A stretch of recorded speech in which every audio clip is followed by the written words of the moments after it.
Hello friends, आपका मेरे YouTube channel exam के लिए में स्वागत है। इस वीडियो में हम यूपीएससी के थ्रू होने वाले engineering services examination 2020 prelims paper general studies and engineering aptitude को सॉल्व करेंगे। इस वीडियो में आपको क्वेश्चन नंबर 51 से लेके 100 तक का फुल सोल्यूशन दिया गया है। इसके पहले वाले वीडियो में आपके लिए क्वेश्चन नंबर 1 से लेके 50 तक का फुल सोल्यूशन दिया जा चुका है, जिसे आप ऊपर आई बटन पे या फिर इस वीडियो के डिस्क्रिप्शन पे जाके देख सकते हैं। इसके पहले के वीडियो में आपके लिए 2018 और 2019 का प्रीलिम्स पेपर सॉल्व किया गया है, उसे आप मेरे YouTube चैनल पे जाके देख सकते हैं। ठीक है फ्रेंड, क्वेश्चन नंबर 51 और इस वीडियो का पहला क्वेश्चन है, which one of the following regions is characterised by sensitive ecosystems, enhanced occurrence of extreme weather events and natural catastrophe. Option B evergreen forest region और ऑप्शन डी टुंड्रा रीजन पहले ही reject हो जाएंगे, क्योंकि इन दोनों reason पे ना तो एक्सट्रीम वेदर इवेंट्स आते हैं और ना ही इनका जो इकोसिस्टम पाया जाता है वो सेंसिटिव होता है। ठीक है फ्रेंड, अब हमारा क्या रिमेनिंग बचा, ऑप्शन ए और ऑप्शन सी। अगर हम माउंटेन रीजन को ट्रॉपिकल रीजन से कंपेयर करें तो सेंसिटिव इकोसिस्टम माउंटेन रीजन में ज्यादा पाया जाता है। ठीक है फ्रेंड, इसलिए ऑप्शन सी भी हमारा क्या हो जाएगा, कैंसिल आउट हो जाएगा। तो हमारा क्या बचा, सिर्फ माउंटेन रीजन। अब ये सेंसिटिव इकोसिस्टम क्या होता है, सेंसिटिव इकोसिस्टम वो इकोसिस्टम होता है जहाँ की स्पीसीज क्या हो, रेयर हो और इकोलॉजिकल फ्रेगाइल हो। ठीक है फ्रेंड, और जो स्पीसीज होती है वो हाई रिस्क पे रहती हैं, क्योंकि उनका डिप्लीशन क्या हो रहा है, टाइम टू टाइम हो रहा है। इसके बाद एक और टर्म है क्या, कैटास्ट्रॉफ। ये क्या होता है, ये सडन डिजास्टर होता है, मींस अचानक आई हुई त्रासदी। इसमें क्या होता है कि माउंटेन रीजन पे कैटास्ट्रॉफ आने के ज्यादा चांसेस होते हैं, और एक्सट्रीम वेदर इवेंट जैसे कि अर्थक्वेक हो गया, हैवी रेनफॉल हो गया, जमीन खिसकना हो गया और बादल फटना, ये सबके चांसेस क्या होते हैं, ज्यादा होते हैं। इसलिए हमारा जो सुटेबल आंसर होगा क्या होगा, option A mountain region. Next question है, which one of the following is an iterative and evolutionary process for achieving sustainable development. तो उसका आंसर है हमारा option C, integrated coastal zone management, ICZM। Integrated coastal zone management, coastal zones या फिर समुद्री तटों के सस्टेनेबल मैनेजमेंट को प्रमोट करने के लिए एक डायनेमिक और मल्टी डिसिप्लिनरी प्रोसेस होता है, जो कि कोस्टल एरियाज में ह्यूमन एक्टिविटीज, इकोनॉमी, इन्वायरमेंट और ह्यूमन हेल्थ को बैलेंस रखता है, ताकि क्या हो सके, कोस्टल रिसोर्सेस का प्रोटेक्शन, इनहेंस और रिस्टोर हो सके। ठीक है फ्रेंड, नेक्स्ट क्वेश्चन है, which of the following practices are adopted for river basin water resources management. Point 1 आपको क्या दिया है, soil conservation in catchments of river valley projects and flood prone rivers. 2 क्या है, soil and land use surveys. 3 क्या है, control of shifting cultivation. और point 4 क्या है, डिफॉरेस्टेशन का मतलब क्या होता है, फॉरेस्ट को नुकसान पहुंचाना या खत्म करना। ठीक है फ्रेंड, तो पॉइंट जो डी है वो हमारा वो करेक्ट ऑप्शन नहीं होगा। ठीक है फ्रेंड, इसको हम थोड़ा एग्जांपल समझेंगे। ये ट्री है और इसकी रूट क्या होती है, वो जमीन के अंदर होती है। इनकी रूट जो है वो मिट्टी को बांधे रखती है, मतलब रूट से सॉइल की स्ट्रेंथ क्या होती है, ज्यादा होती है। अगर सॉइल की स्ट्रेंथ ज्यादा होगी तो मॉइस्चर एब्जॉर्ब करने की कैपेबिलिटी भी क्या होगी, ज्यादा होगी। अगर कैपेबिलिटी ज्यादा होगी तो वाटर बहुत टाइम के लिए यहाँ पे स्टोर रहता है। ठीक है फ्रेंड, लेकिन अगर फॉरेस्ट को काट दिया जाएगा या नुकसान पहुंचाएगा तो ट्री नहीं रहेंगे तो सॉइल की स्ट्रेंथ कम हो जाएगी। अगर स्ट्रेंथ कम होगी तो वाटर स्टोर नहीं रह पाएगा। ठीक है फ्रेंड, इसलिए पॉइंट 4 हमारा क्या है, रॉन्ग है। अब जिस ऑप्शन में हम पॉइंट 4 देखेंगे वो कैंसिल आउट कर देंगे। देखिए ऑप्शन ए में 4 है, ये कैंसिल आउट, ऑप्शन बी में भी 4 है, ये भी कैंसिल आउट, और ऑप्शन सी में भी 4 है तो ये भी कैंसिल आउट। तो हमारा रिमेनिंग क्या बचा, ऑप्शन डी। 1, 2 एंड 3। तो ऑप्शन डी हमारा इस क्वेश्चन का करेक्ट आंसर हो जाएगा। इन तीनों के अलावा river basin water resources management के और भी प्रैक्टिसेस होते हैं। पहला क्या है, प्रमोशन ऑफ ऑर्गेनिक फार्मिंग, दूसरा क्या है, कंस्ट्रक्शन ऑफ रेज्ड प्लेटफॉर्म, और तीसरा क्या है, anti erosion work from flood. ठीक है फ्रेंड, तो ये तीनों भी आप अलग से याद रखिएगा। नेक्स्ट क्वेश्चन है, according to the Stokes law the rate of settling of the particles depends on the terminal settling velocity small VT which is. अब ये टर्मिनल सेटलिंग वेलोसिटी क्या होती है, जब कोई भी पार्टिकल, बॉडी या फिर ऑब्जेक्ट किसी स्टेशनरी या फिर स्टिल फ्लूइड में होते हैं, तो वो ग्रेविटी एक्शन में आके क्या हो जाते हैं, सेटल हो जाते हैं और रैपिडली वो टर्मिनल वेलोसिटी तक भी पहुंच जाते हैं। ठीक है फ्रेंड, अब ये टर्मिनल वेलोसिटी क्या होती है, टर्मिनल वेलोसिटी एक ऐसी स्पीड होती है जो कि फ्री फॉलिंग बॉडी ऑब्जेक्ट या फिर कोई भी पार्टिकल अचीव करता है। ठीक है फ्रेंड, अब हम फॉर्मूले पे आ जाएंगे। तो ऑप्शन ए हमारा करेक्ट आंसर होगा, small dp square upon 18 mu A bracket में रो पी माइनस रो ए, फिर ब्रैकेट में 1 प्लस 2c अपॉन में dp इंटू पी। dp क्या है, ये पार्टिकल का डायमीटर है, म्यू ए क्या है, वो एयर की वेलोसिटी है, रो पी क्या है, पार्टिकल की डेंसिटी, रो ए क्या है, वो एयर की डेंसिटी, सी यहाँ पे कांस्टेंट है, और पी क्या है, वो एयर प्रेशर है। नेक्स्ट क्वेश्चन है, the sound level is, sound level का फॉर्मूला क्या होता है, ये होता है 10 log base 10 Q upon Q naught, और इसकी यूनिट क्या होती है, डेसिबल्स। ठीक है फ्रेंड, लेकिन क्वेश्चन में आपको यूनिट किस में दिया, बेल्स में दिया है। देखिए चारों ऑप्शन में, तो यहाँ से बेल्स में क्या यूनिट आएगी, log base 10 Q upon Q not, जो कि आपको ऑप्शन सी में दिया गया है। तो आपका करेक्ट आंसर क्या होगा, ऑप्शन सी, जहाँ पे Q वो क्या है, वो measured quantity of sound pressure और साउंड इंटेंसिटी, और Q नॉट क्या होता है, reference standard quantity of sound pressure. ठीक है फ्रेंड, नेक्स्ट क्वेश्चन है, which one of the following is a hygienic way of disposing solid waste and is more suitable if the waste contains more hazardous material and organic content. तो उसका answer हमारा option B, incineration. Incineration एक waste treatment process होता है जिसमें कि waste content जो कि मेनली क्या होते हैं, हैजार्डियस मटेरियल और ऑर्गेनिक मटेरियल, उनका क्या किया जाता है, कंबशन किया जाता है। ठीक है फ्रेंड, इंसिनरेशन एक थर्मल ट्रीटमेंट होता है जिसमें वेस्ट मटेरियल को हाई टेम्परेचर पे कन्वर्ट करके फ्लू गैसेस हीट और ऐश में चेंज किया जाता है, जिसका फर्दर यूज किसमें होता है, पावर जनरेशन में। इसलिए incineration waste to energy technology का एक टाइप है। अब हम और भी ऑप्शन देख लेते हैं कि उनका मीनिंग क्या होता है। सबसे पहले कंपोस्टिंग एक एरोबिक नेचुरल प्रोसेस होता है जिसमें ऑर्गेनिक मैटर का क्या होता है, रिसाइकिल।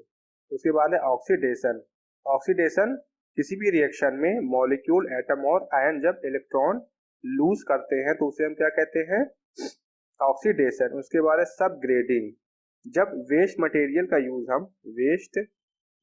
का यूज हम सॉइल की प्रॉपर्टी इनहेंस करने के लिए करते हैं तो उसे हम क्या कहते हैं, सबग्रेडिंग में मिट्टी या सॉइल की स्टेबिलिटी क्या करते हैं, इंप्रूव करते हैं। और सबग्रेडिंग का मेनली यूज कहाँ होता है, सिविल इंजीनियरिंग में, जिसमें होता है बेस बनाने के लिए, जिसे आप फिगर में भी देख सकते हैं। नेक्स्ट क्वेश्चन है, NEPA स्टैंड फॉर, NEPA का फुल फॉर्म है नेशनल इन्वायरमेंटल पॉलिसी एक्ट। तो हमारा आंसर क्या हो जाएगा, option C, national environmental policy act United States means USA का एक इन्वायरमेंट लॉ है जो कि 1 जनवरी 1970 को इनेक्टेड हुआ था। NEPA का मेन ऑब्जेक्टिव क्या क्या है? पहला है इन्वायरमेंट ग्रोथ को प्रमोट करना और दूसरा क्या है? इन्वायरमेंटल क्वालिटी के लिए प्रेसिडेंट्स काउंसिल को इस्टेब्लिश करना। नेक्स्ट क्वेश्चन है which one of the following gases is colourless with strong odour, irritates mucous membranes at common level, can cause cough, fatigue and interference with lung functions at higher concentration. तो इसका answer हमारा option C ozone. Ozone has a very strong odour, means उसकी जो महक होती, दुर्गंध होती है वो ज्यादा होती है और ये गैस कलरलेस होती है। ओजोन गैस की खोज जर्मन साइंटिस्ट क्रिश्चियन फेडरिक ने की थी। ओजोन गैस का कलर हल्का नीला होता है, हल्का नीला होता है। ओजोन गैस सभी लिविंग थिंग्स के लिए डेंजरस होती है जो कि वेरियस हेल्थ प्रॉब्लम क्रिएट करती हैं। पहला क्या है? पहला है हार्ट अटैक, दूसरा क्या है स्किन कैंसर, तीसरा क्या है?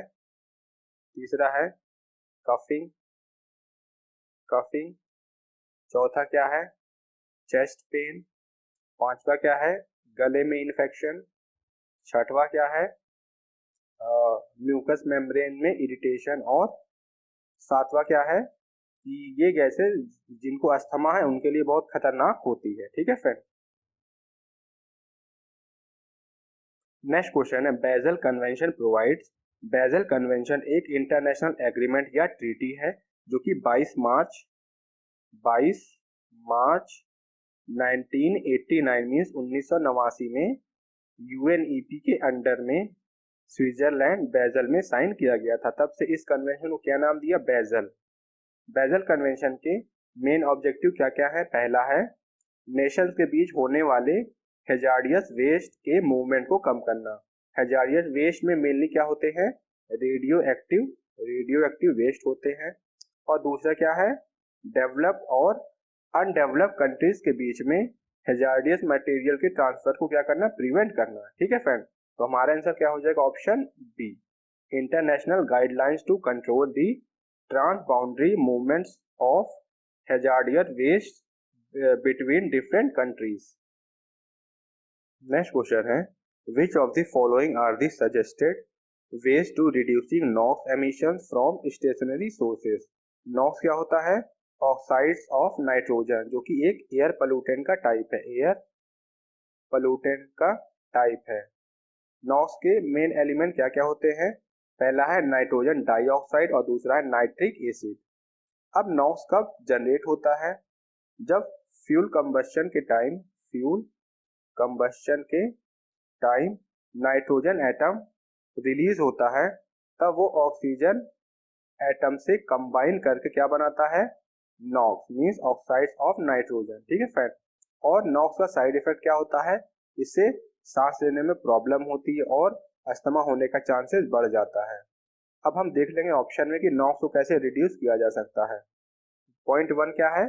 By reducing the peak temperature. ये हमारा करेक्ट है। जब फ्यूल कंबशन का हम टेम्परेचर क्या करेंगे? रिड्यूस करेंगे, तो नाइट्रोजन क्या होगा? कम जनरेट होगा। कम जनरेट होगा तो नॉक्स क्या होगा? रिड्यूस होगा। फिर पॉइंट 2 क्या है? By increasing the availability of N2 for reaction with O2। अगर हम N2 को इंक्रीज करेंगे तो नॉक्स जनरेट होने के चांसेस ज्यादा होंगे, ना कि कम होने के। तो मतलब पॉइंट 2 हमारा रॉन्ग हो गया। अब जिस भी ऑप्शन में पॉइंट 2 होगा वो कैंसिल आउट हो जाएगा। ऑप्शन ए में 2 है, ये कैंसिल आउट। ऑप्शन सी में भी 2 है, ये भी कैंसिल आउट। और ऑप्शन डी में भी 2 है, ये भी कैंसिल आउट। तो रिमेनिंग हमारा क्या बचा? Option B, 1 and 3 only. तो ये हमारा करेक्ट आंसर हो जाएगा। नेक्स्ट क्वेश्चन है during an assessment of economic viability of the project the ratio of average annual earnings after tax to the average book investment after depreciation is called। तो उसका answer हमारा option D, return of investment, ROI। Return of investment का क्या formula होता है? ROI equal to ये होता है, ऊपर हमारा रहता है क्या? Annual average profit after tax, और नीचे क्या होता है? एवरेज इन्वेस्टमेंट आफ्टर डिप्रेसिएशन, और इनटू क्या रहता है? 100। ठीक है फ्रेंड। रिटर्न ऑफ इन्वेस्टमेंट का यूज हम किसी भी इन्वेस्टमेंट की इफिशिएंसी इवेलुएट करने के लिए करते हैं और दूसरी इफिशिएंसी से कंपेयर करने के लिए भी रिटर्न ऑफ इन्वेस्टमेंट का यूज किया जाता है। तो हमारा आंसर क्या है? Option D. अब हम और भी टर्म देख लेंगे कि उनका मीनिंग क्या होता है। सबसे पहले बेनिफिट कॉस्ट रेशियो BCR, इसका क्या मतलब होता है? ये किसी भी प्रोजेक्ट के रिलेटिव कॉस्ट और किसी भी प्रोजेक्ट में जितना प्रपोज्ड बेनिफिट होता है उसके रिलेशनशिप को शो करने के लिए, मेनली ये किसे एक्सप्रेस करने के लिए होता है? मॉनेटरी और क्वालिटेटिव टर्म्स को। अब नेक्स्ट है हमारा net present value. Net present value equal to होता है present value of cash inflows minus present value of cash outflows. इसका मेन ऑब्जेक्टिव क्या होता है? कैपिटल बजटिंग और इन्वेस्टमेंट प्लानिंग में प्रोजेक्ट के प्रॉफिटेबिलिटी को एनालाइज करना। ठीक है फ्रेंड। उसके बाद नेक्स्ट क्या है हमारा? ऑप्शन सी, पे बैक पीरियड। पे बैक पीरियड क्या होता है? इन्वेस्टमेंट कॉस्ट को रिकवर करने में जितना टाइम लगता है उसे हम क्या कहते हैं? पे बैक पीरियड। ठीक है फ्रेंड। इसे हम ऐसे डिफाइन कर सकते हैं, पे बैक पीरियड क्या है? It is the length of time and investment reach a break even point. ठीक है फ्रेंड। किसी भी इन्वेस्टमेंट की desirability direct pay back period से रिलेटेड होती है। तो ये सभी टर्म आप अच्छे से याद रखिएगा, दोबारा एग्जाम में कोई भी टर्म आपसे पूछ सकता है। नेक्स्ट क्वेश्चन है, who is responsible for the following activities in a project. Point 1 क्या दिया है? Achieving a unity of control over project activities. Point 2 क्या है? Having an authority to control project matters and disburse funds from the budget. 3 क्या है? Having no actual lines of authority over workers. तो हमारा answer क्या होगा? Option B, project coordinator किसी भी प्रोजेक्ट में स्प्रेडशीट को यूटिलाइज करता है और यूटिलाइज करके बजट, डेट्स और प्रोजेक्ट की जितनी भी अदर इंफॉर्मेशन होती है उसको ट्रैक करता है और अपनी सारी रिपोर्ट या तो प्रोजेक्ट मैनेजर को देता है या फिर किसी फंक्शनल लीड को। ठीक है friend. Project coordinator work with various members of the project team and the client to create schedules and make sure goals are met on time। ठीक है फ्रेंड। इसके बाद हम और भी अथॉरिटी के बारे में देख लेंगे कि उनका किसी प्रोजेक्ट में क्या रोल रहता है। सबसे पहले है क्या? प्रोजेक्ट एक्सपीडिचर। प्रोजेक्ट एक्सपीडिचर का मेन पर्पस होता है वर्किंग स्पीड को इम्प्रूव करना और यूनिट ऑफ कम्युनिकेशन को अचीव करना। ये रियल मैनेजर नहीं होते हैं, लेकिन प्रोजेक्ट और सीनियर मैनेजर के बीच के कम्युनिकेशन लिंक होते हैं जो कि टेक्निकल कॉन्सेप्ट को बिजनेस कॉन्सेप्ट में कन्वर्ट करते हैं। ठीक है फ्रेंड। उसके बाद क्या है? ऑप्शन सी, मैट्रिक्स मैनेजर की रिस्पॉन्सिबिलिटी प्रोजेक्ट एक्सपीडिचर और प्रोजेक्ट कोऑर्डिनेटर की तरह होती है, लेकिन मैट्रिक्स मैनेजर के पास एक एडिशनल अथॉरिटी होती है। ठीक है फ्रेंड। जो कि किसी भी प्रोजेक्ट वर्क को प्लान डायरेक्ट और कंट्रोल कर सकता है। मैट्रिक्स मैनेजर किसी भी प्रोजेक्ट के ड्यूल रिपोर्टिंग सिस्टम और प्रोडक्ट और फंक्शनल डिपार्टमेंट को इंटीग्रेट करता है। इसके बाद नेक्स्ट क्या है? ऑप्शन डी, प्रोजेक्ट मैनेजर का किसी भी प्रोजेक्ट में क्या रोल रहता है? Project manager resources, schedule, human factor और कॉस्ट को टेक्निकल फैक्टर्स के साथ बैलेंस करता है। ठीक है फ्रेंड। जिसका मेन मोटो होता है to achieve unity of command over the people in project that reported directly to them. Next question है the creative technique applied when the available and required inputs as well as the desired outputs are listed is, तो उसका answer हमारा option C black box.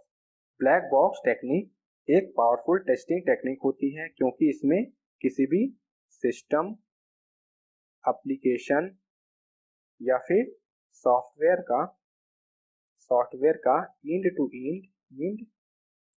End synthesis या exercise किया जाता है और इसमें सिस्टम, एप्लीकेशन या सॉफ्टवेयर के इंटरनल स्ट्रक्चर या फिर इंटरनल वर्किंग मेथड की नॉलेज होना जरूरी नहीं है, मींस ये इसेंशियल नहीं होता।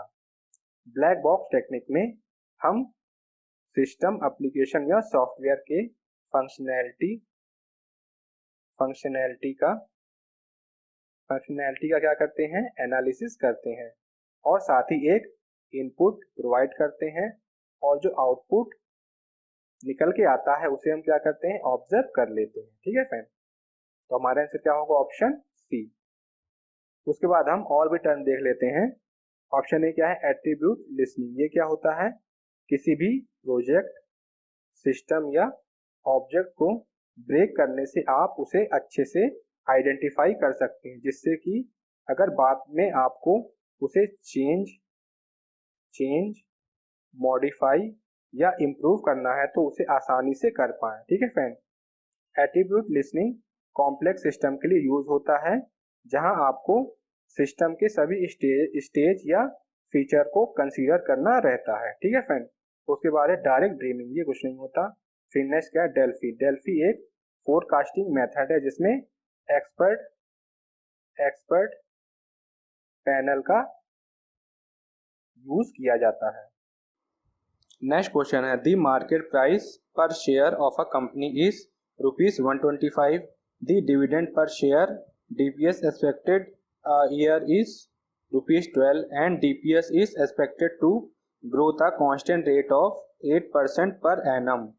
The cost of the equity capital to the company will be, इसका डायरेक्ट फॉर्मूला होता है cost of equity capital equal to होता है DPS means dividend per share upon में market price plus growth rate. तो सिर्फ आपको सारी वैल्यूज पुट करना है। DPS की वैल्यू कितनी है 12, मार्केट प्राइस कितना है 125 और ग्रोथ रेट कितना है 8% मीन्स 0.08।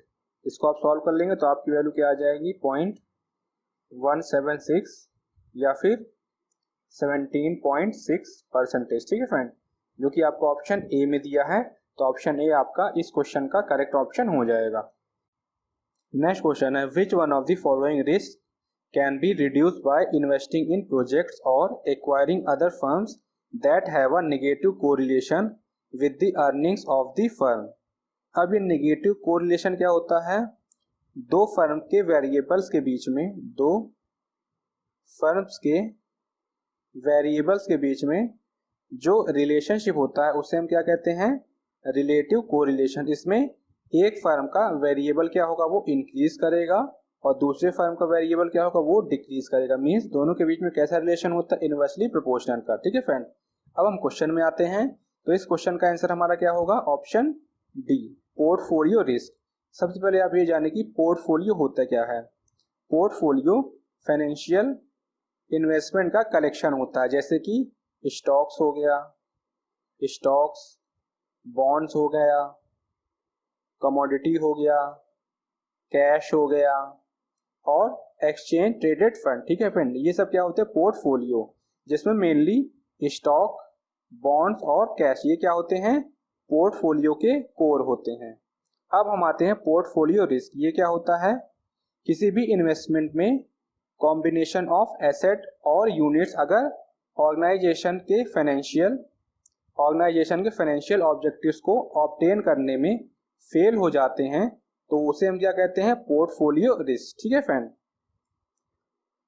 पोर्टफोलियो रिस्क को हम फॉलोइंग मेथड से एलिमिनेट कर सकते हैं। पहला मेथड क्या है, फ्रॉम डिवर्सिफाइंग इन्वेस्टमेंट, मीन्स हम जो इन्वेस्टमेंट करते हैं उसमें वैरायटी होनी चाहिए। दूसरा क्या है, इन्वेस्टमेंट को मॉनिटर करके।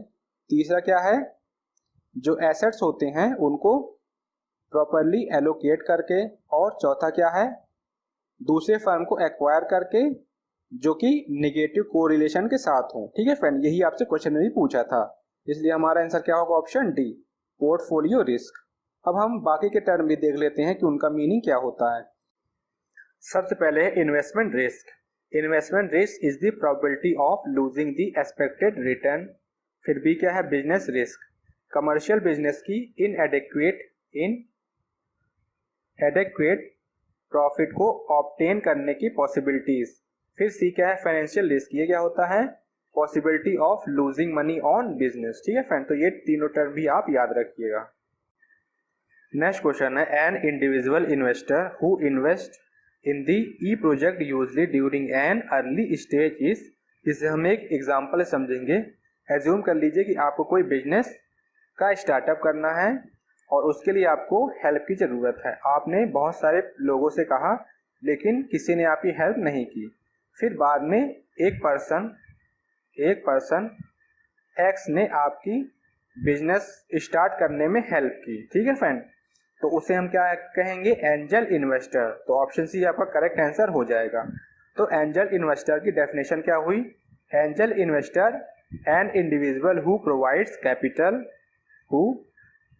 Capital for a business startup and give support to startups at initial moment. ठीक है फ्रेंड, स्टार्टिंग में जो आपकी बिजनेस स्टार्ट करने में हेल्प करता है, जबकि कोई दूसरा इन्वेस्टर आपको सपोर्ट नहीं कर रहा है, तो उसे हम क्या कहेंगे, एंजल इन्वेस्टर। ठीक है फ्रेंड, एंजल इन्वेस्टर को हम और भी कई नामों से जानते हैं, जैसे business angel, informal investor, angel founder, private investor और सीड इन्वेस्टर। ठीक है फ्रेंड, तो ये सब नाम भी आप याद रखिएगा। फर्स्ट टर्म क्या है, कॉर्पोरेट स्ट्रेटेजिक इन्वेस्टर, किसी बिजनेस में ऐसी स्ट्रेटेजी फॉलो करना जिसका मेन फोकस फाइनेंशियल रिटर्न के बजाय किस में हो, फ्यूचर में ज़्यादा से ज़्यादा बिजनेस एक्सेस को गेन करना। ठीक है फ्रेंड, इसे कैसे कर सकते हैं, जैसे डिफरेंट तरह के बिजनेस टेक्नोलॉजी का यूज़ करके, आइडियाज़ का यूज़ करके, सर्विस और प्रोडक्ट को डेवलप करके, जॉइंट वेंचर करके। ठीक है फ्रेंड, ये सब मेथड हैं। फिर नेक्स्ट है founder capital London United Kingdom UK base एक early stage fintech focus investment firm है, जिसका मेन फोकस क्या रहता है, इनोवेटिव मनी मैनेजमेंट के साथ साथ बिजनेस मैनेजमेंट और कैपिटल एलोकेशन को समझने में हेल्प करना।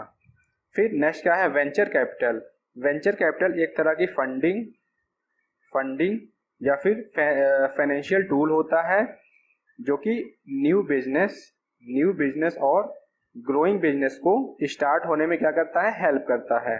इससे हम स्टार्टअप कंपनी और स्मॉल बिजनेस का एक्सपेंशन कर सकते हैं। कैसे कर सकते हैं, उनको फंड देके। तो आप सभी टर्म अच्छे से एक बार रिवाइज कर लीजिए और अच्छे से याद रखिए, क्योंकि आने वाले एग्जाम में फिर से दोबारा कोई भी पूछ सकता है। नेक्स्ट क्वेश्चन है, if the nominal rate of interest is 12% and is compounded quarterly, the effective rate of interest per annum will be nearly. Effective rate of interest per annum का क्या फॉर्मूला होता है, ब्रैकेट में 1+i upon c की power c -1, जहाँ पे i क्या है, वो नॉमिनल रेट ऑफ इंटरेस्ट है और c क्या है, c number of times compounding in a year, कितना हो रहा है, 4 हो रहा है। तो c की वैल्यू 4 और i की वैल्यू आपको 12% पुट करना है। ठीक है फ्रेंड, तो i इफेक्टिव यहाँ से क्या निकल के आएगा, ये ब्रैकेट में 1 प्लस i की वैल्यू 0.12 अपॉन में 4 4 की पावर 4 माइनस 1। इसको आप सॉल्व करेंगे तो आपका नियर वैल्यू क्या आ जाएगी 0.1255। इसको परसेंटेज में करेंगे तो 12.55%। ठीक है फ्रेंड, आपसे नियरली वैल्यू पूछा है तो आंसर हमारा क्या हो जाएगा ऑप्शन बी 12.6%। नेक्स्ट क्वेश्चन है, in a bank deposits can be made for periods ranging from 6 months to 10 years. Every quarter an interest will be added on to the principal. The rate of interest is applied 9% per annum for period from 12 months to 23 months and 10% per annum for period from 24 months to 120 months. An amount of rupees 1000 invested for 2 years to grow will be nearly। आपसे 2 साल के लिए क्या पूछ रहा amount, तो आपको interest I की वैल्यू क्या पुट करना पड़ेगा 10%। क्यों करना पड़ेगा, क्योंकि यहाँ देखिए ये 12 मंथ से 23 मंथ मीन 2 साल पहले तक का है, लेकिन क्वेश्चन में 2 साल के लिए पूछ रहा है तो इसलिए आपको इंटरेस्ट 10% पुट करना पड़ेगा। और सी की वैल्यू कितना है, 1 साल में कितना कंपाउंड हो रहा है क्वार्टरली, मीन सी की वैल्यू 4। यहाँ से आई इफेक्टिव की वैल्यू आराम से निकल आएगी, कितना हो जाएगा आई इफेक्टिव, ये हमारा होता है ब्रैकेट में 1 प्लस आई की वैल्यू यहाँ पे क्या है 10% मीन्स 0.1 अपॉन में 4 की पावर 4 माइनस 1। इसको आप सॉल्व कर लेंगे तो आपका अप्रॉक्सीमेट कितना आ जाएगा 0.1036। इसको परसेंटेज में करेंगे तो 10.38%। अब आपको अमाउंट की वैल्यू फाइंड करनी है 2 साल के लिए, मतलब 2 साल बाद फ्यूचर अमाउंट क्या होगा, फ्यूचर अमाउंट ये प्रेजेंट अमाउंट है 1000। अब जो ये है इसका आप स्क्वायर कर देंगे। ठीक है फ्रेंड, 1.1038 का स्क्वायर, इसको आप सॉल्व कर लेंगे तो आपकी वैल्यू क्या आ जाएगी, आपकी वैल्यू 1218.4। ठीक है फ्रेंड, आपसे नियरली वैल्यू पूछ रहा है तो आपका आंसर क्या होगा ऑप्शन ए 1218 रुपए। ठीक है फ्रेंड, फ्यूचर अमाउंट हमारा क्या होगा 1218, ऑप्शन ए।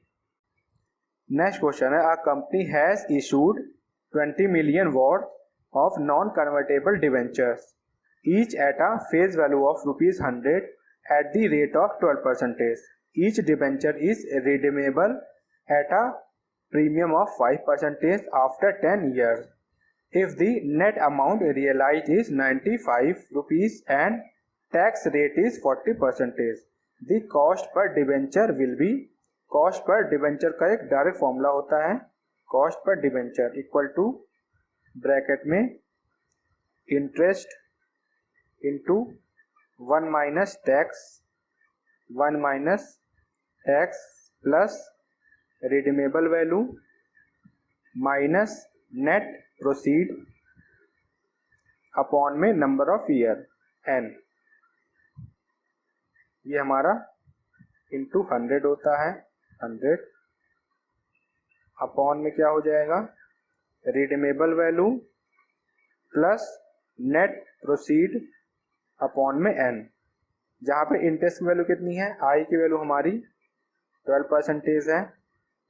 फिर टैक्स की वैल्यू कितनी है, टैक्स 40% है।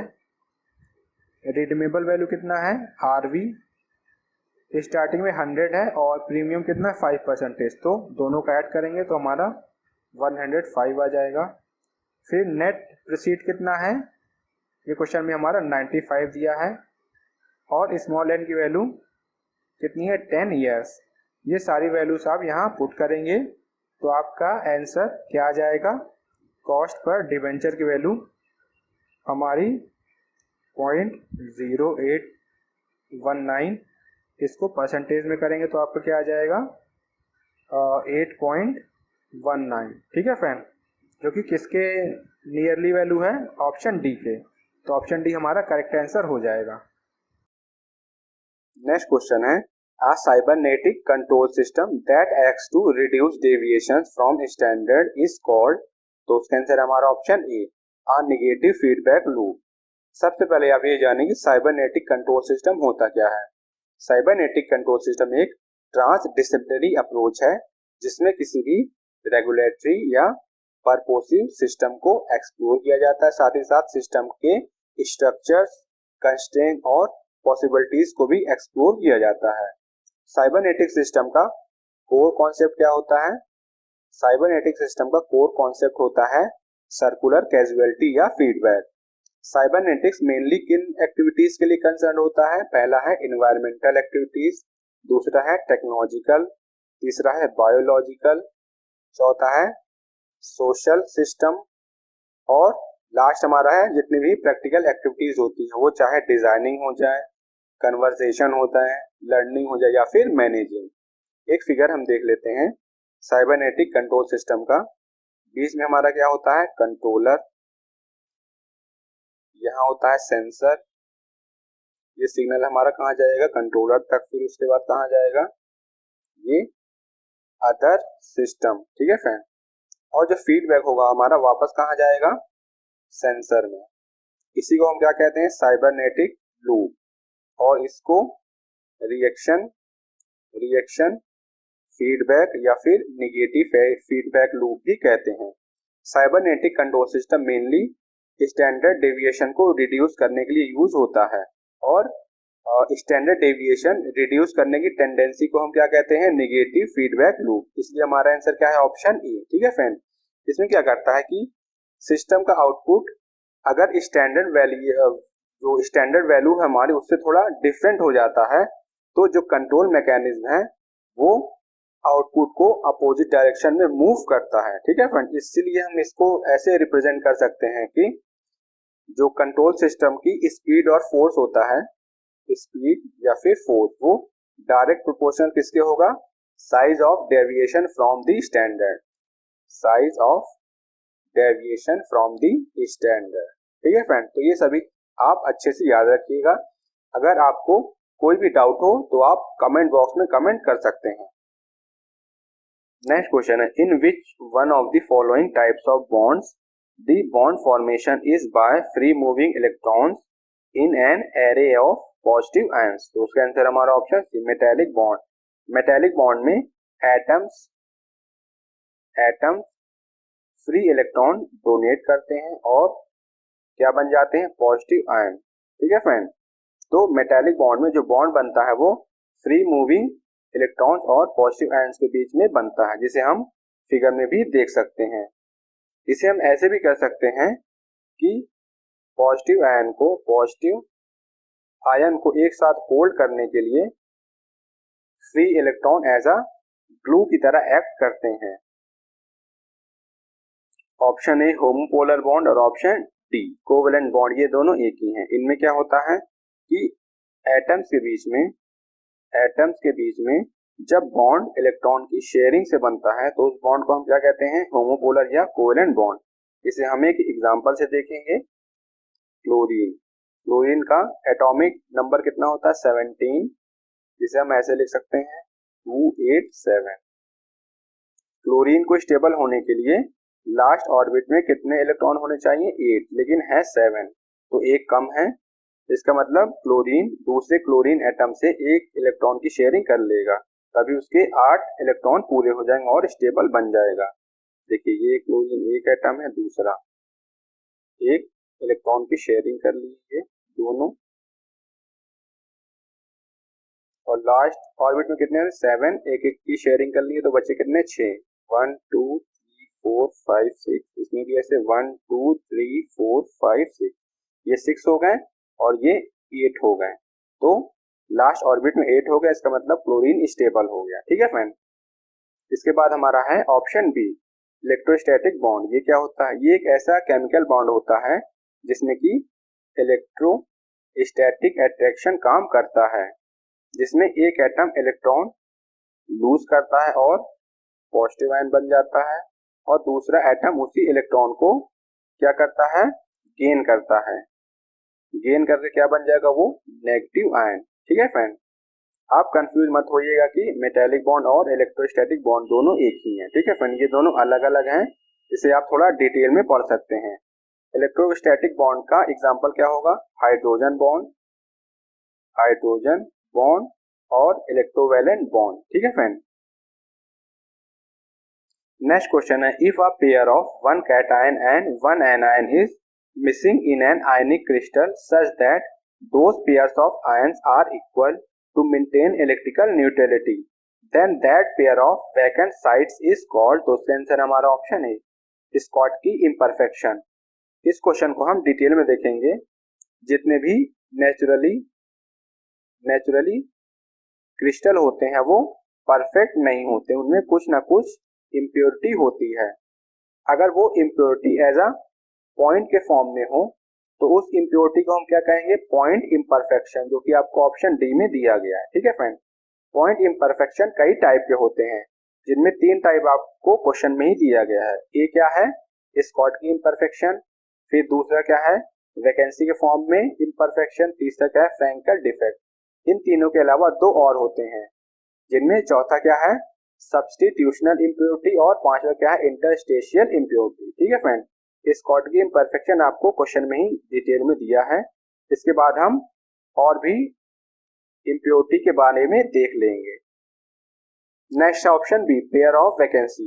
ये पॉइंट इम्परफेक्शन का सबसे सिंपलेस्ट फॉर्म होता है, जिसमें किसी भी क्रिस्टल स्ट्रक्चर के अंदर जो वॉइड स्पेसेस या फिर एम्प्टी साइड होती हैं उसे हम क्या कहते हैं? Pairs of vacancy. ठीक है फ्रेंड। फिर नेक्स्ट हमारा क्या है? Option C, Frenkel defect. जब किसी एक क्रिस्टल स्ट्रक्चर के अंदर आयन अपनी लोकेशन से क्या होता है? डिस्प्लेस होता है। मान लीजिए ये आयन अपनी पोजीशन चेंज करके यहाँ आ गया। ठीक है फ्रेंड, यहाँ डिस्प्लेस हो गया। अब यहाँ तो कुछ नहीं है, इसका मतलब कि क्या हो गया हमारा? वैकेंसी। तो इस तरह के डिफेक्ट को हम क्या कहते हैं? Frenkel defect. फिर नेक्स्ट हमारा क्या था? Interstitial defect. इसमें किसी भी क्रिस्टल स्ट्रक्चर के अंदर जो एम्प्टी साइड होती हैं उसे ऑक्यूपाइड करने के लिए कोई फॉरेन एटम आ जाता है और उस जो खाली जगह है उसको क्या कर लेता है? ऑक्यूपाई कर लेता है। तो ऐसे डिफेक्ट को हम क्या कहते हैं? Interstitial defect. अब नेक्स्ट क्या है? सब्स्टिट्यूशनल डिफेक्ट। इसमें क्या होता है? फॉरेन एटम पेरेंट एटम को क्या कर लेता है? उसको अपनी लोकेशन से हटा देता है। मींस ये फॉरेन एटम है और ये क्रिस्टल में आएगा और जो ओरिजिनल पेरेंट एटम है उसको क्या कर देगा? अपनी जगह से हटा के खुद यहाँ पे स्पेस ऑक्यूपाई कर लेगा। ठीक है फ्रेंड। तो ऐसे डिफेक्ट को हम क्या कहते हैं? सब्स्टिट्यूशनल डिफेक्ट। मींस ये फॉरेन एटम पेरेंट एटम को सब्स्टिट्यूट करके उसकी लोकेशन ऑक्यूपाई कर लिया। तो ये सब डिफेक्ट आप एक बार अच्छे से रीड कर लीजिए। कोई भी डाउट हो तो आप कमेंट बॉक्स में कमेंट कर सकते हैं। नेक्स्ट क्वेश्चन है, which of the following are the characteristics of covalent compounds. Point 1 क्या है? They are mostly gases and liquids. Covalent compound solid, liquid और गैस तीनों फेज में हो सकते हैं, लेकिन मोस्टली गैसेज और लिक्विड फेज में रहते हैं। तो पॉइंट 1 हमारा करेक्ट है। 2 क्या है?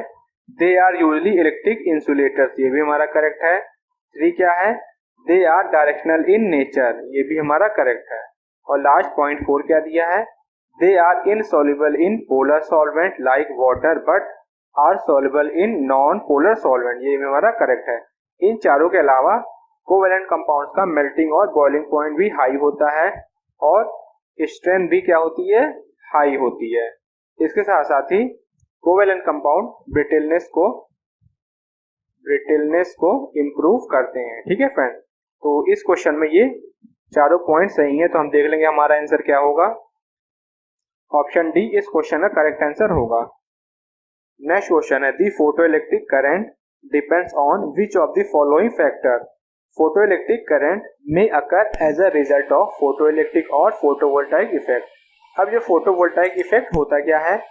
जब कोई metal plate electromagnetic radiation absorb करती है तो मेटल से इलेक्ट्रिकली चार्ज पार्टिकल क्या होते हैं? धीरे धीरे रिलीज होने लगते हैं। इसी फिनोमिना को हम क्या कहते हैं? फोटोवोल्टाइक या फोटोइलेक्ट्रिक इफेक्ट। लेकिन कंडीशन हमारी क्या होनी चाहिए कि जो प्लेट है वो मेटल की होनी चाहिए, क्योंकि मेटल में ही क्या होते हैं? Free electron. ठीक है फ्रेंड। अब हम पॉइंट देख लेंगे कि फोटो इलेक्ट्रिक करंट किन किन फैक्टर पे डिपेंड करती है। पॉइंट 1 क्या है, the frequency of the incident light, ये हमारा करेक्ट है। 2 क्या है, the intensity of the incident light, ये भी हमारा करेक्ट है। 3 क्या है, the potential difference between the electrodes, ये भी हमारा करेक्ट है। पॉइंट 4 क्या है, the photo sensitivity of the non metal, अब यहाँ नॉन मेटल है लेकिन हमारी कंडीशन क्या थी कि वो मेटल होना चाहिए, इसका मतलब पॉइंट 4 हमारा क्या है, रॉन्ग है। अब जिस जिस ऑप्शन में पॉइंट 4 होगा वो हमारे क्या हो जाएंगे, रॉन्ग। देखिए ऑप्शन ए में 4 है, ये गलत, फिर ऑप्शन सी में भी 4 है, ये भी रॉन्ग हो जाएगा, ऑप्शन डी में भी 4 है तो ये भी हमारा रॉन्ग हो जाएगा। तो हमारा क्या रिमेनिंग बचा, ऑप्शन डी, ठीक है, sorry option B, 1, 2 and 3।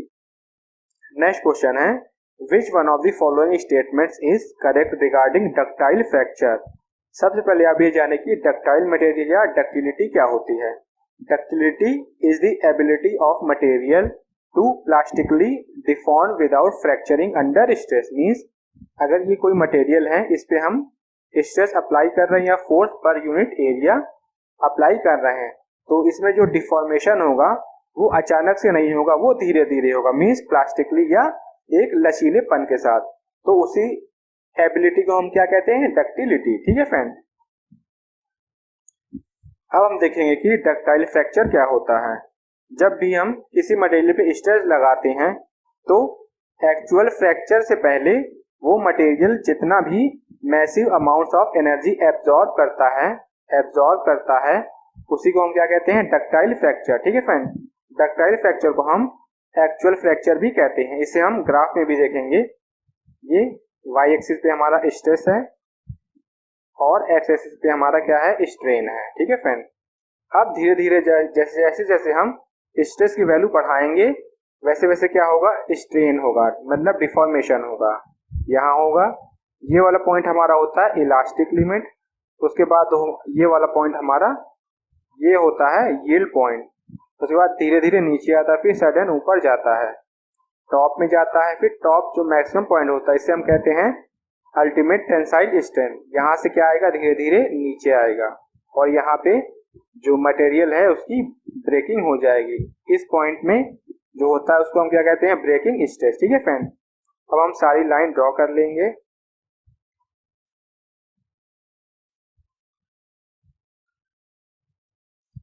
A B C D, point A हमारा क्या है, इलास्टिक लिमिट, पॉइंट बी क्या है, यील्ड पॉइंट, पॉइंट सी क्या है, अल्टीमेट टेंसाइल स्ट्रेंथ, और पॉइंट डी क्या है हमारा, ब्रेकिंग स्ट्रेस। ये वाला रीजन हमारा क्या होगा, ये वाला रीजन हमारा होता है नेकिंग जोन, ये वाला रीजन इसको हम कहते हैं प्लास्टिक जोन, ठीक है फ्रेंड, और ये वाला रीजन इसको हम कहते हैं इलास्टिक जोन।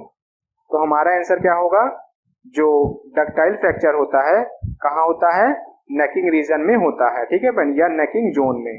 तो हम ऑप्शन देख लेंगे, ऑप्शन सी देखिए, fracture takes place after necking with little sound, ठीक है फ्रेंड। तो हमारा आंसर क्या हो जाएगा, ऑप्शन सी।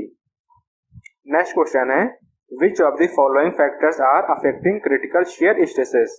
अब ये क्रिटिकल शियर स्ट्रेसेस होता क्या है, किसी सिंगल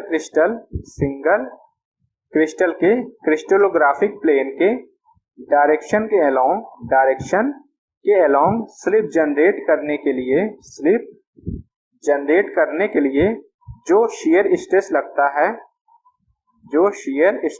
है उसे हम क्या कहते हैं, क्रिटिकल शियर स्ट्रेसेस। अब ये इसमें एक टर्म आया स्लिप क्या होता है, slip is a large displacement of one part of a crystal relative to another part, जिसे आप फिगर में भी देख सकते हैं, ठीक है फ्रेंड। अब हम पॉइंट देख लेंगे। पॉइंट 1 क्या है, purity of metals reduces the critical shear stresses, ये हमारा करेक्ट है।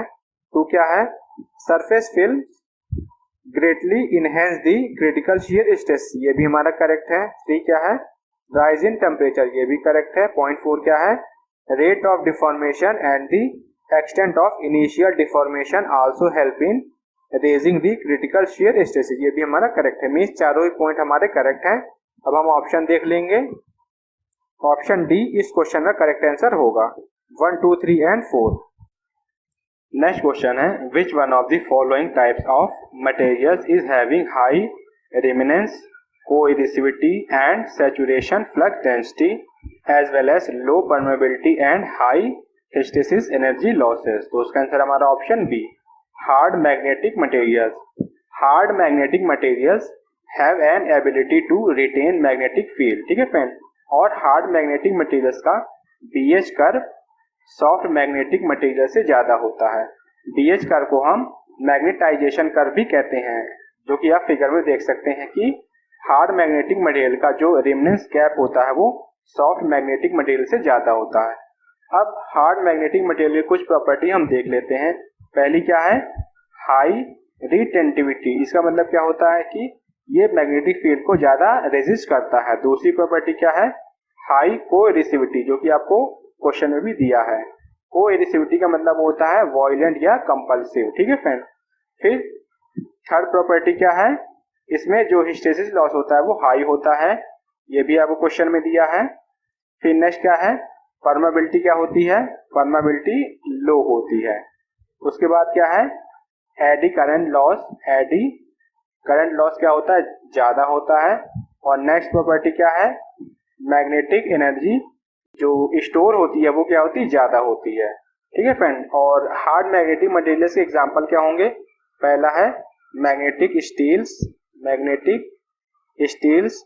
दूसरा क्या है, कॉपर, निकिल और फेरस एलॉय। फिर क्या है, एल्यूमिनियम, निकिल और कोबाल्ट के एलॉय। तो हमारा आंसर क्या हो गया, option B hard magnetic materials. अब सॉफ्ट मैग्नेटिक मटेरियल्स की बात करते हैं हम। सॉफ्ट मैग्नेटिक मटेरियल्स को इजीली क्या किया जा सकता है, मैग्नेटाइज किया जा सकता है। और जो इसकी प्रॉपर्टी होती है वो हार्ड मैग्नेटिक मटेरियल्स के रिवर्स होती हैं। तो इसको भी आप अच्छे से याद रखिएगा। नेक्स्ट क्वेश्चन है polymers having strong primary bonds throughout of end form by condensation polymerisation and their structure resemble one large molecule are known as. तो उसका आंसर हमारा option C thermosetting polymers. Thermosetting polymers are form by condensation polymerisation. Condensation polymerisation में polymer के अलावा एक by product भी बनता है, जैसे कि वाटर हो गया, एल्कोहल हो गया। ठीक है फ्रेंड। और पॉलीमर का जो फाइनल वेट होता है वो बाई प्रोडक्ट के फाइनल वेट के प्रोपोर्शन में होता है, मीन्स इस पे डिपेंड करता है। थर्मोसेटिंग पॉलीमर्स में लॉन्ग चेन होती है, लॉन्ग चेन होती है, वो भी कैसी, क्रॉस लिंक में, जिसे आप फिगर में भी देख सकते हैं। और ये रिसाइकिल नहीं हो सकते हैं। जैसे एग्जांपल क्या है, बेकेलाइट है, पॉलीएस्टर है, इपॉक्सीज है और melamine.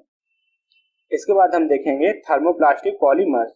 Thermoplastic polymers are form by addition polymerisation. Addition polymerisation जिसमें दो या दो से ज्यादा मोनोमर कैसे होते हैं, एडिशन में होते हैं।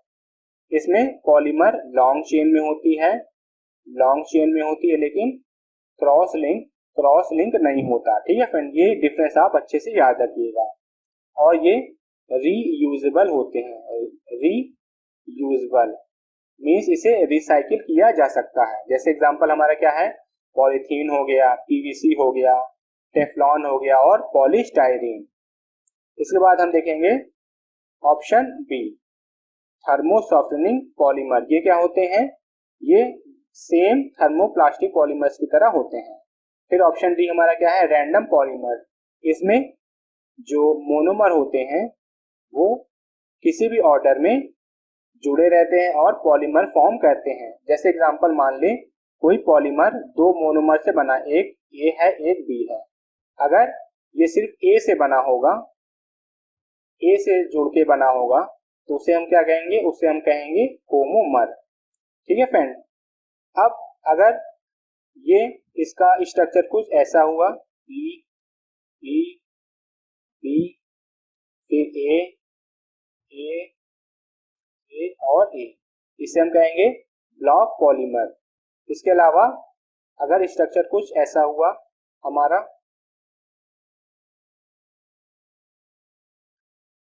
यहां से जुड़ा है बी, फिर बी, फिर बी, फिर यहाँ से जुड़ा है बी, फिर बी। इस स्ट्रक्चर को हम क्या कहेंगे? Graph polymer. अब हम आएंगे रैंडम पॉलीमर। रैंडम पॉलीमर में जो ऑर्डर होता है वो किसी भी में हो सकता है, मतलब रैंडमली हो सकता है। जैसे पहला एक मोनोमर, फिर दूसरा वाला आ जाए 2 बार, फिर से वही आ जाए 3 बार। मतलब इसमें कोई ऑर्डर फिक्स नहीं होता, इसीलिए इसको हम क्या कहते हैं? Random polymer. ठीक है फ्रेंड, तो ये सभी आप अच्छे से याद रखिएगा। नेक्स्ट क्वेश्चन है, a FET is a semiconductor device with the output current controlled by an electric field and its current is carried predominantly by one type of carriers, it is known as. तो उसका answer हमारा option B, unipolar transistor. इसे हम basic से समझेंगे। सबसे पहले आप ये जानेंगे ट्रांजिस्टर होता क्या है। ट्रांजिस्टर एक सेमी कंडक्टर डिवाइस होता है जो कि इलेक्ट्रॉनिक सिग्नल्स और इलेक्ट्रिकल पावर को एम्पलीफाई या स्विच करने में यूज होता है।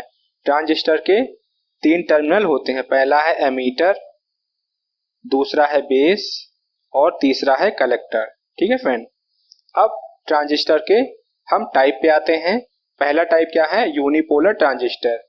इसमें सेमीकंडक्टर जो होता है वो या तो पी टाइप होगा या तो एन टाइप, और इसमें करंट कंट्रोल या कंडक्शन एक ही टाइप के कैरियर से होगा। वो या तो इलेक्ट्रॉन्स के थ्रू होगा या तो इलेक्ट्रॉन होल के थ्रू।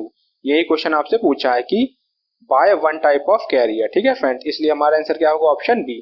फेट का फुल फॉर्म होता है फील्ड इफेक्ट ट्रांजिस्टर। इसके बाद हम ट्रांजिस्टर के दूसरे टाइप के बारे में देखेंगे। वो कौन सा है? Bipolar transistor. जैसा कि नाम से ही पता चल रहा है कि इसमें कंडक्शन या करंट फ्लो इलेक्ट्रॉन और इलेक्ट्रॉन होल दोनों के थ्रू होगा, और इसमें पी टाइप और एन टाइप ट्रांजिस्टर के बीच में, पी टाइप और एन टाइप सेमीकंडक्टर के बीच में एक जंक्शन होता है। इसके बाद नेक्स्ट का है option C, MOSFET. MOSFET unipolar transistor का एक टाइप है। मॉसफेट का फुल फॉर्म होता है metal oxide semiconductor field effect transistor. इसमें 3 टर्मिनल होते हैं, पहला हमारा सोर्स, दूसरा है गेट और तीसरा है ड्रेन। इसमें करंट फ्लो या करंट कंडक्शन सोर्स और ड्रेन के बीच में होता है, और वोल्टेज कंट्रोल गेट के थ्रू होता है। ठीक है फ्रेंड, इसके बाद नेक्स्ट हमारा क्या है? Option D, IGBT. आईजीबीटी भी ट्रांजिस्टर का एक टाइप है। आईजीबीटी का फुल फॉर्म होता है इंसुलेटेड गेट बाइपोलर ट्रांजिस्टर। ये हाई वोल्टेज और हाई करंट एप्लीकेशन में यूज होता है। जैसे एग्जांपल क्या है? इंडक्शन हीटिंग और मोटर कंट्रोल में। ठीक है फ्रेंड, नेक्स्ट क्वेश्चन है, which one of the following is the trade name of polycarbonates? Polycarbonates are a group of a thermoplastic polymers containing carbonate group. Thermoplastic polymers कैसे बनते हैं? Additional polymerisation से। इसको आप याद रखिएगा। वैसे तो पॉलीकार्बोनेट का ट्रेड नेम होता है मैक्रोलेन, लेकिन किसी भी ऑप्शन में आपको मैक्रोलेन नहीं दिया है। यूपीएससी ने इस क्वेश्चन का करेक्ट आंसर ऑप्शन बी माना है। ठीक है फ्रेंड, ये आप चार्ट देख सकते हैं, इसमें डिफरेंट ग्रुप और उनके ट्रेड नेम दिए हैं, जिसे आप अच्छे से याद रखिएगा। ठीक है फ्रेंड, नेक्स्ट क्वेश्चन है, which one of the following is not a creative commons licence which users can choose to apply when publishing their work? तो उसका आंसर हमारा option C, copyright in fragment. Creative commons क्या होता है? Creative commons एक internationally active non profit organisation है जो कि क्रिएटर्स को फ्री लाइसेंस प्रोवाइड करवाता है जब उनका वर्क या कंटेंट पब्लिक डोमेन में पब्लिश होता है। इसके बाद हमारा है कॉपीराइट प्रोटेक्शन।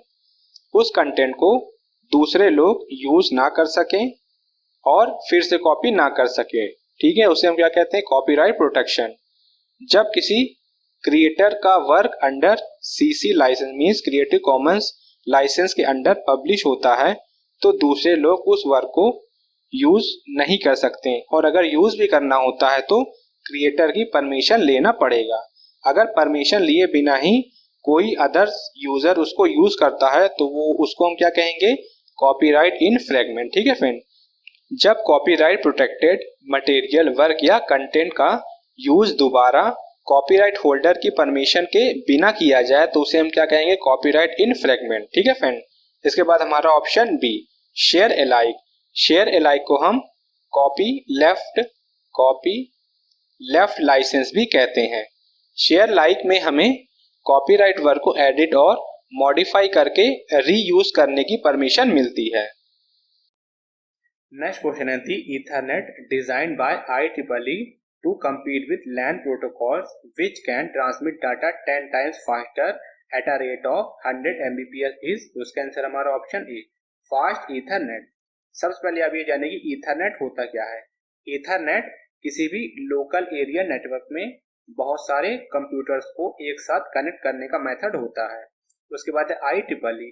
IEEE का फुल फॉर्म होता है institute of electricals and electronics engineers. ठीक है फ्रेंड। इसके बाद हम ऑप्शन में देखेंगे फास्ट ईथरनेट स्टैंडर्ड, जिसमें मेनली क्या है, IEEE 802.3U। ये स्टैंडर्ड ट्रांसमिशन स्पीड को 10 Mbps से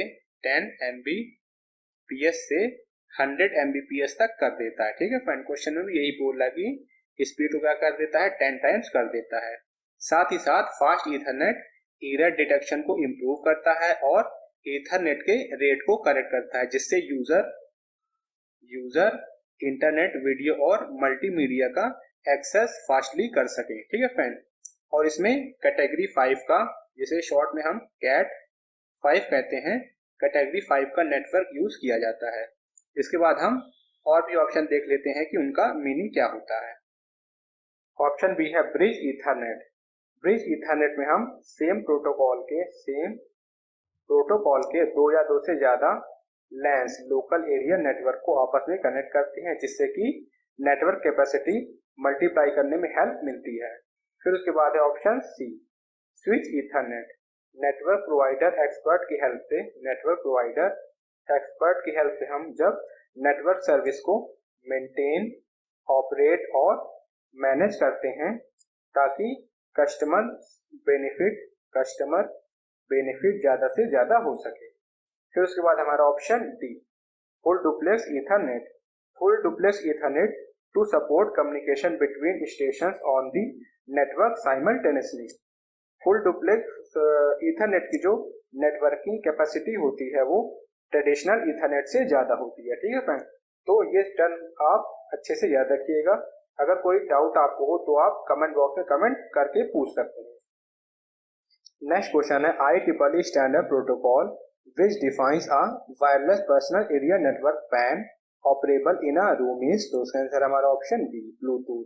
IEEE का फुल फॉर्म आपको लास्ट क्वेश्चन में बताया गया था, क्या होता है, institute of electrical and electronics engineer.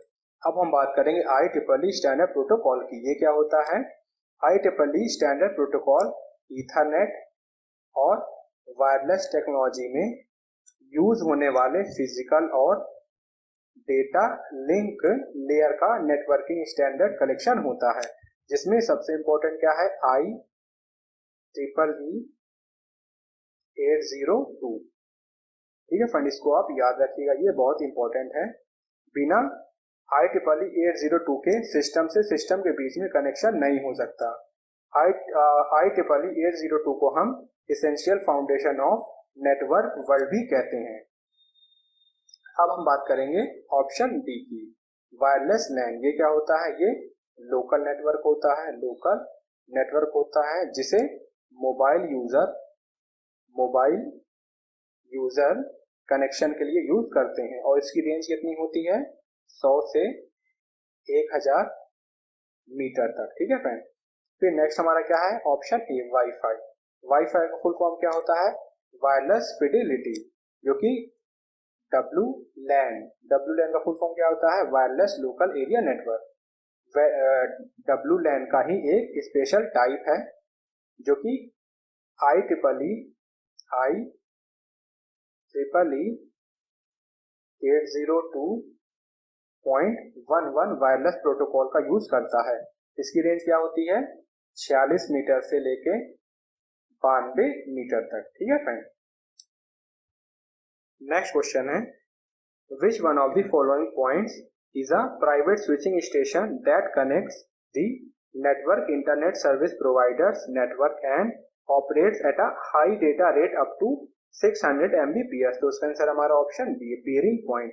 Pairing एक तरह का प्रोसेस होता है जिसमें दो इंटरनेट नेटवर्क कनेक्ट होते हैं और डेटा ट्रैफिक को क्या करते हैं, एक्सचेंज करते हैं। पेयरिंग ट्रैफिक फ्लो को कंट्रोल करने के साथ साथ ही नेटवर्क परफॉर्मेंस को इंप्रूव करता है और बैंडविड्थ कैपेसिटी को क्या करता है, इंक्रीज करता है। जैसे एग्जांपल हमारा कितना हो गया, 600 Mbps, इसलिए आंसर हमारा क्या है, ऑप्शन बी। पेयरिंग में किसी थर्ड पार्टी का इन्वॉल्वमेंट नहीं होता और थर्ड पार्टी को हमें पे करने की भी जरूरत नहीं रहती है। इसमें traffic exchange one and user से अनदर एंड यूजर के बीच में होता है। पेयरिंग को हम सेटलमेंट फ्री भी कहते हैं और पेयरिंग के दो और नाम है। पहले क्या है, बिल एंड कीप, और दूसरा क्या है, सेंडर कीप्स ऑल। ठीक है फ्रेंड। फिर उसके बाद ऑप्शन सी क्या है हमारा, हब पॉइंट। हब पॉइंट एक नेटवर्किंग डिवाइस होता है जिसमें मल्टीपल कंप्यूटर्स को एक साथ सिंगल नेटवर्क से कनेक्ट किया जाता है। फिर नेक्स्ट क्या है हमारा, option D, modem point. Modem point internet को कनेक्ट करने का एक गेटवे होता है, means gateway to the internet. Next question है, which one of the following is the nodal department to implement public internet access programme and rural internet connectivity by converting its offices as multi service centres? तो उसका answer हमारा option D, department of post. Public internet access programme digital India initiative का एक programme है जिसके दो सब component होते हैं। पहला क्या है, कॉमन सर्विस सेंटर, और दूसरा क्या है, post offices as a multi service centre. ठीक है फ्रेंड। 1,50,000 से भी ज्यादा पोस्ट ऑफिसेस को मल्टी सर्विस सेंटर्स में कन्वर्ट किया जा रहा है। ठीक है फ्रेंड। नेक्स्ट क्वेश्चन है, which one of the following is not the vision area of digital India as a programme to transform India into a digital empowered society and knowledge economy? Digital India programme की शुरुआत 1 जुलाई 2015 में की गई थी। Digital India programme का main objective है कि जितनी भी गवर्नमेंट सर्विसेज हैं वो इजिली सिटीजन तक अवेलेबल हो सके और सिटीजन को उन सर्विसेज को एक्सेस करने में कोई प्रॉब्लम ना हो। ठीक है friend. Option A, infrastructure as utility to every citizen. Option B, governance and services on demand. और option D, digital empowerment of citizen. ये डिजिटल इंडिया प्रोग्राम के विजन एरिया है। ठीक है friend. Option C, free wifi access, ये digital India programme का vision area नहीं है। तो हमारा आंसर क्या हो जाएगा, ऑप्शन सी। नेक्स्ट क्वेश्चन है, infrastructure aspects provided by the government of India in formation of national e governance plan for storage of data and hosting applications, network connectivity and capacity building respectively are? तो उसका answer हमारा option A, SDC, SWAN and NISG। इनको हम बारी बारी देखेंगे कि इनका मीनिंग क्या होता है। ठीक है भाई। सबसे पहले है SDC। इसका फुल फॉर्म होता है स्टेट डेटा सेंटर, जो कि नेशनल ई गवर्नेंस प्लान का एक कोर एलिमेंट होता है, जो कि राज्य मींस स्टेट की सर्विसेज, एप्लीकेशन और इंफ्रास्ट्रक्चर को कंसोलिडेट या इंटीग्रेट करता है, जिससे कि गवर्नमेंट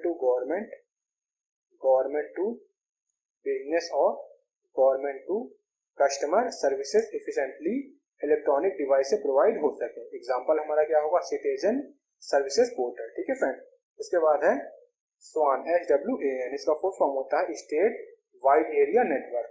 इसका मेन ऑब्जेक्टिव गवर्नमेंट फंक्शनिंग को अच्छे से हैंडल करना और स्टेट हेडक्वार्टर्स, डिस्ट्रिक्ट हेडक्वार्टर्स और ब्लॉक हेडक्वार्टर को कनेक्ट करने के लिए हाई स्पीड और सिक्योर नेटवर्क प्रोवाइड करना। ठीक है फ्रेंड। नेक्स्ट है NISG। NISG का फुल फॉर्म होता है national institute for smart government. ये एक नॉन फॉर प्रॉफिट ऑर्गेनाइजेशन है जो कि 2002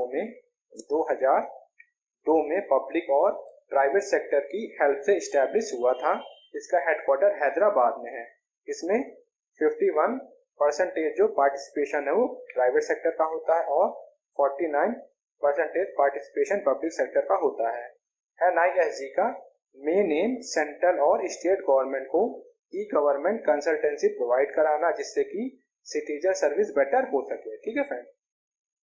नेक्स्ट क्वेश्चन है, which one of the following is not the characteristic of good governance and e governance that are closely linked and depend on each other. Governance क्या होता है? किसी भी country को कंट्रोल और डायरेक्ट करने के प्रोसेस को हम गवर्नेंस कहते हैं, जिसमें बहुत सारे ग्रुप बनाए जाते हैं, मैनी ग्रुप बनाए जाते हैं जो कि कंट्री में होने वाले इवेंट्स और थिंग्स को डिसाइड करते हैं कि फ्यूचर में वो कैसे किए जाए। ठीक है फ्रेंड। इसे हम ऐसे देख सकते हैं कि गवर्नमेंट डिसीजन वहां के सिटीजन के ऊपर क्या इफेक्ट डालते हैं। तो गुड गवर्नेंस और ई गवर्नेंस के क्या क्या कैरेक्टरिस्टिक होते हैं, जिनमें 3 आपको ऑप्शन में दिया है। पहला क्या है? ऑप्शन ए अकाउंटेबल, दूसरा क्या है? ऑप्शन बी ट्रांसपेरेंट और तीसरा क्या है? Option D conscious oriented. ठीक है फ्रेंड। ऑप्शन सी कॉन्शियसनेस ये गुड गवर्नेंस का कैरेक्टरिस्टिक नहीं है, तो हमारा आंसर क्या हो जाएगा? Option C consciousness. Next question है, which one of the following is not the skill needed in the workplace of the future for inventive thinking using information and communication technology in education. There are following skills required in workplace of the future of inventive thinking using ICT in education. सबसे पहले क्या है? Adaptability. Adaptability का मतलब क्या है? नए environment को हैंडल करने की टेंडेंसी। दूसरा क्या है? Curiosity and creativity. फिर क्या है? और तीसरा रिस्क टेकिंग। चौथा क्या है? Self direction. पांचवा क्या है? Higher order thinking. ठीक है फ्रेंड। तो option A adaptability, option C curiosity and creativity और ऑप्शन डी हमारा क्या है? स्किल है। ठीक है फ्रेंड। और ऑप्शन बी स्किल रिक्वायर्ड नहीं है, तो इस क्वेश्चन का हमारा आंसर क्या हो जाएगा? Option B responsibility. Next question है, the pedagogy which involve productive learning and finding new solutions to problems where manipulation of existing information and creation of real world products are possible with ICT is called. तो उसका answer हमारा option B creative pedagogy. Pedagogy क्या होता है? Pedagogy is the art और science of teaching. ठीक है friend. Creative pedagogy एक यूजफुल वे या फिर फिलॉसफी होती है, जिससे कि स्टूडेंट ग्रोथ को प्रमोट किया जाता है। ठीक है फ्रेंड। अब हम ऑप्शन ए देखेंगे। ये क्या है? Collaborative pedagogy. इसमें क्या होता है? इंटरैक्शन और इंटरपर्सनल एंगेजमेंट के थ्रू लर्निंग, राइटिंग स्किल और क्रिटिकल थिंकिंग को मैक्सिमाइज किया जाता है। ठीक है फ्रेंड। उसके बाद है हमारा ऑप्शन सी इंटीग्रेटिव पेडागॉजी। इसमें ये एक ICT इनहेंस लर्निंग होती है, जिसमें कि टीचिंग और लर्निंग की इंटीग्रेटिव अप्रोच को प्रमोट किया जाता है, साथ ही साथ सब्जेक्ट के बीच में एक रिलेशनशिप प्रोवाइड करवाया जाता है। फिर हमारा है ऑप्शन डी इवैल्यूएटिव पेडागॉजी। ये क्या होता है? इसमें स्टूडेंट जो होते हैं वो स्टैटिक अप्रोच के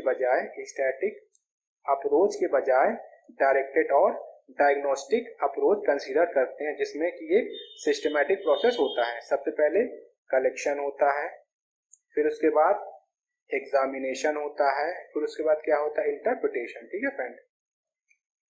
नेक्स्ट क्वेश्चन है, the basic difference between a professional and an amateur is. Professional का मेन एट्रीब्यूट क्या होता है? Highly sophisticated skill. कोई भी पर्सन प्रोफेशनल कब बनेगा? अंडर नॉलेज और ट्रेनिंग से। ठीक है फ्रेंड। नॉलेज और ट्रेनिंग गेन करके वो प्रोफेशनल बन जाएगा।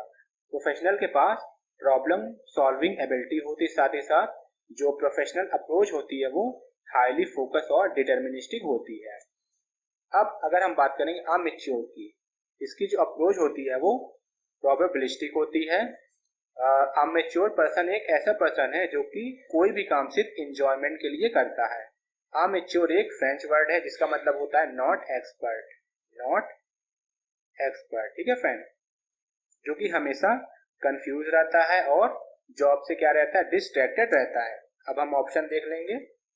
ऑप्शन बी देखिए, a professional is clear in thinking and focus on the job while an amateur is confused and distracted from the job. तो हमारा आंसर क्या हो जाएगा, ऑप्शन बी।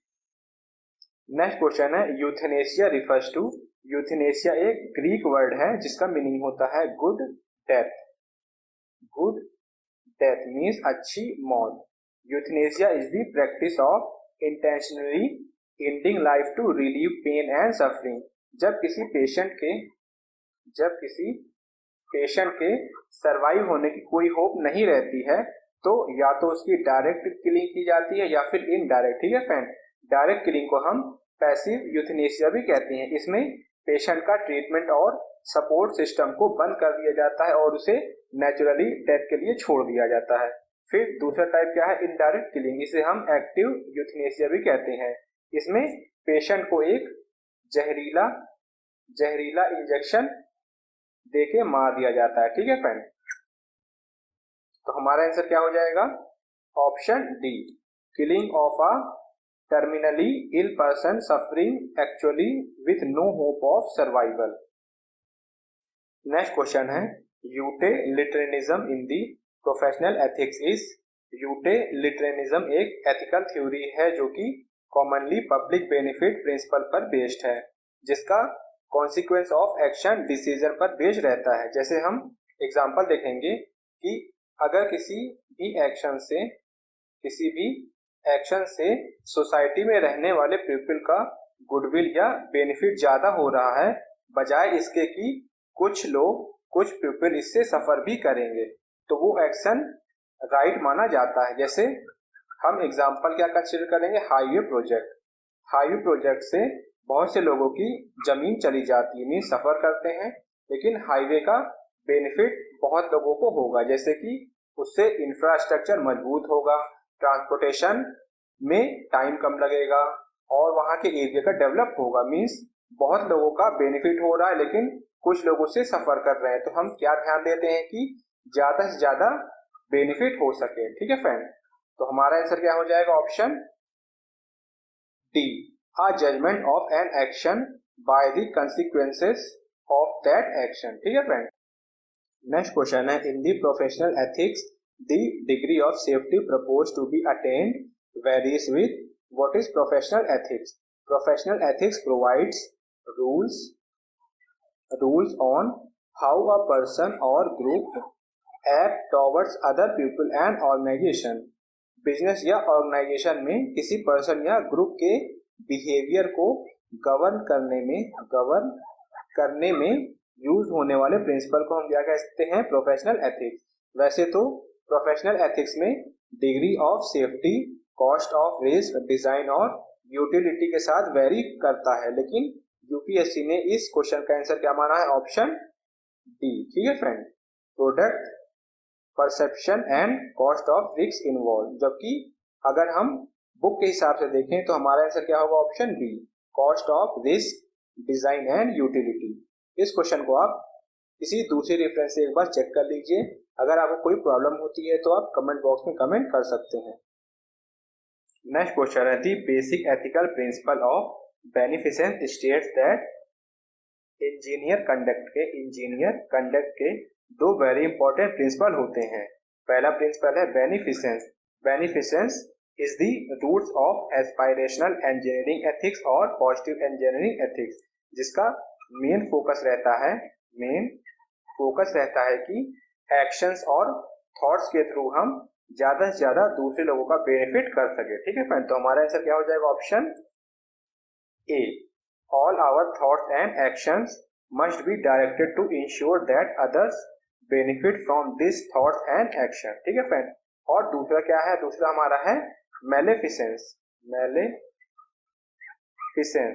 जो कि प्रिवेंटिव इंजीनियरिंग एथिक्स का रूट है, जिसका मेन फोकस रहता है कि दूसरे लोगों को हार्म ना पहुंचाया जाए। नेक्स्ट क्वेश्चन है, which of the following are the main functions of WTO. WTO का फुल फॉर्म है वर्ल्ड ट्रेड ऑर्गेनाइजेशन, जो कि 1995 को पिक्चर में आया था। डब्ल्यूटीओ पहले गैट के रूप में काम करता था। गैट का फुल फॉर्म है general agreement on tariffs and trade. ठीक है फ्रेंड, अब हम पॉइंट देख लेंगे। पहला पॉइंट क्या है, to organize meetings of members countries to arrive at trade agreements covering international trade. ये पॉइंट हमारा करेक्ट है।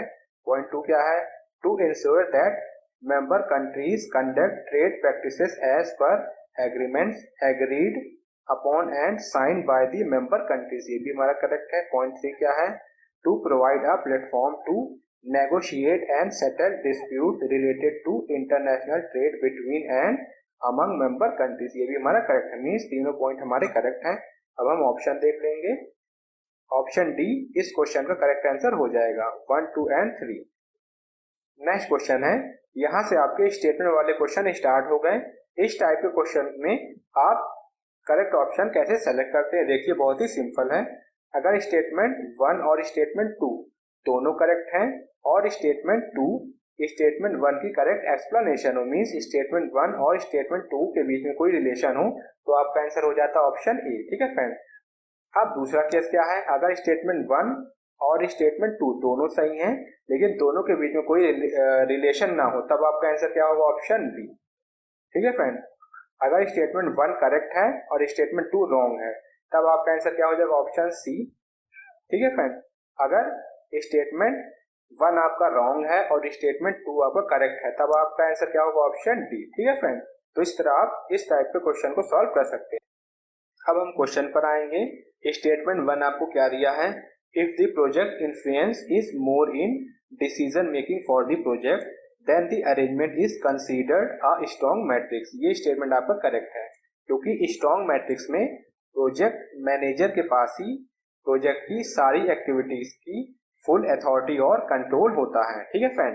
अब स्टेटमेंट 2 क्या है, if functional departments are seen to be influencing the decision making more the arrangement is considered a weak matrix. ये भी हमारा correct है, क्योंकि वीक मैट्रिक्स में प्रोजेक्ट की सारी एक्टिविटीज किसके कंट्रोल में होती है, फंक्शनल मैनेजर के। ठीक है फ्रेंड।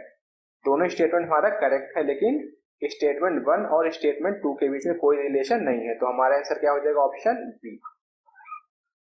नेक्स्ट क्वेश्चन है, इसमें स्टेटमेंट 1 आपको क्या दिया है, raw materials are taken as traded items and their values at domestic and world prices are estimated. ये स्टेटमेंट हमारा बिल्कुल करेक्ट है। इसमें एक टर्म क्या है, ट्रेडेड आइटम्स। ट्रेडेड आइटम्स में वो गुड्स आते हैं जिनका प्राइस इंटरनेशनली सेट किया गया हो, जैसे इंपोर्ट और एक्सपोर्ट। ठीक है फ्रेंड। तो स्टेटमेंट 1 हमारा करेक्ट है।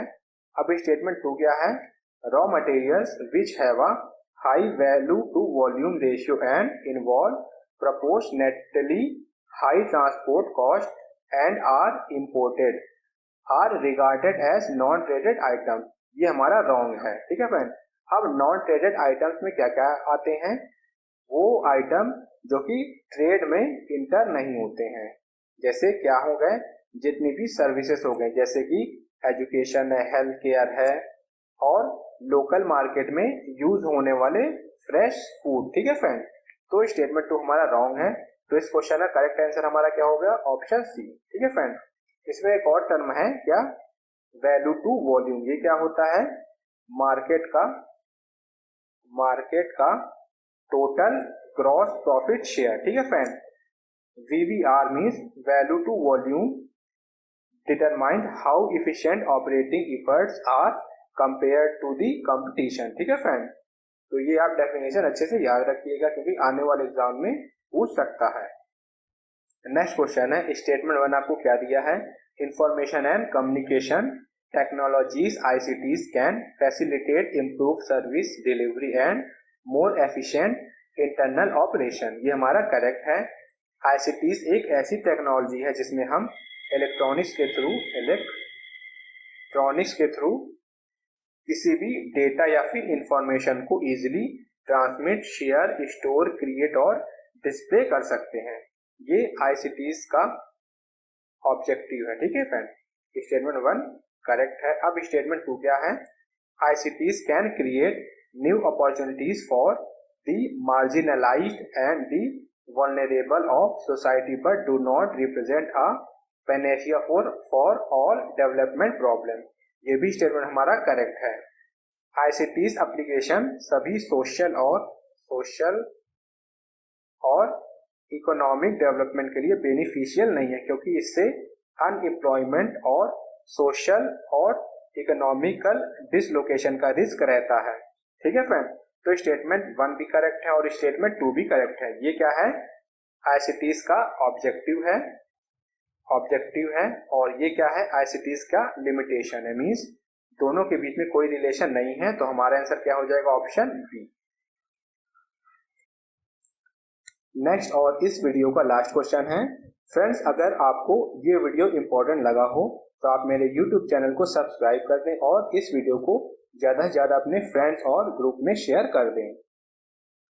अब हम क्वेश्चन पर आते हैं। स्टेटमेंट 1 आपको क्या दिया है, लॉन्ग टर्म सस्टेनेबिलिटी क्या होती है, नेचुरल रिसोर्सेज और एनवायरनमेंट को नुकसान पहुंचाए बिना ही डेवलप करना। ठीक है friend, long term sustainability of e-governance projects does not depend on financial viability, especially if they are to be implemented in the public-private partnership mode।